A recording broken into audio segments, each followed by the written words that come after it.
Well, let's talk transfers now. Our chief correspondent, Kaveh Solhekol, is alongside me. We'll get to Bruno Fernandes in just a moment, but we'll stay with Manchester United to an extent and Jadon Sancho. Yeah, Jadon Sancho obviously has been on loan at Chelsea, but Chelsea are not going to be using their obligation to buy him outright. Now, that obligation is £25 million, and you would think an obligation means you have to pay the £25 million and keep him. But actually, in the loan contract that they signed, there is a clause that says Chelsea can pay £5 million to get out of that obligation. So they will be paying that £5 million to Manchester United to get out of the obligation to sign him permanently. Now, the reason he's going to go back to Manchester United is that Chelsea weren't able to agree personal terms with him. He's reported to be earning up to £300,000 a week. Manchester United's co-owner, Jim Ratcliffe, a couple of months ago said that United was still paying half his wages. So I don't think Chelsea were prepared to pay him anything like the kind of money he's on at United at the moment. Just one of the reasons why he's going back. Now, do I think he's going to stay at United for a long time?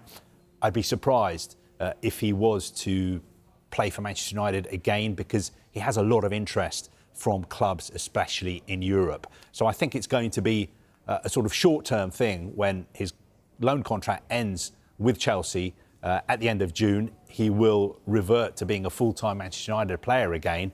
But I think his representatives are working to try and find him a new club. Do you think that some of those clubs in Europe that you just mentioned are going to be able to pay him the fee he's currently on then? Well, I don't think they will. He is one of the highest earners at United. I think it'll be very difficult for him to get those kind of wages, say, at a club like Borussia Dortmund, who've been linked with re-signing him. But who knows, maybe he could come to some arrangement with Manchester United where United would pay up the remainder of his contract, and that would compensate for the fact that he may have to take a wage cut at his next club. Let's move on to the captain then, Bruno Fernandes. Is that it then, definitely staying? Well, look, I think it was pretty obvious that he was going to stay ever since Friday, when Ruben Amorim, after the game in Hong Kong, was asked lots of questions about this Saudi interest in Bruno Fernandes, and he made it clear that he'd spoken to Bruno Fernandes. He told him, Bruno, your future is at this club. You're far too young to be moving to Saudi Arabia.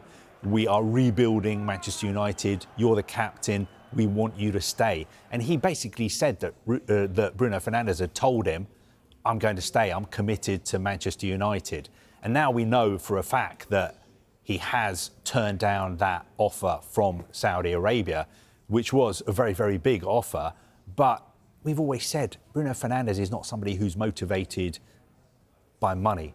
He's very proud of the fact that he's captain of Manchester United, and he wants to carry on playing in the Premier League for as long as possible. That was going to be my question then, as to whether this says more about the power of Manchester United and the power of the Premier League, or does it say that those players in world football who are still in and around their peak, the Saudi Pro League, despite the amount of money that's on offer, still isn't that attractive a proposition for the real elite players, which you'd say Bruno is one of? Yeah, no, I think you're right. I think the Saudis have changed strategy and are trying to make sure that the kind of players they sign are not ageing superstars. They want to buy the best. They want to buy younger players as well.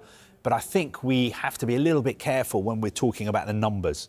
I know we're talking about Al Hilal potentially offering up to £100 million for him. Yes, that is accurate. I could see that happening. When it comes to the wages, I'd always said, let's be a little bit careful. We were talking last week about the fact that he was offered £700,000 a week.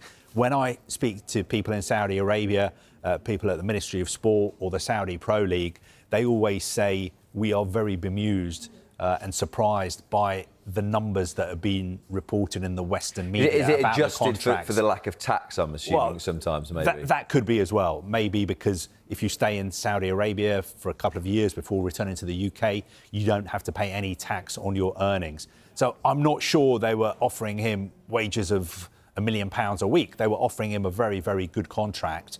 But Bruno Fernandes, he's not interested in, hitting the jackpot at this stage of his career. He wants to carry on playing at the top level for as long as possible.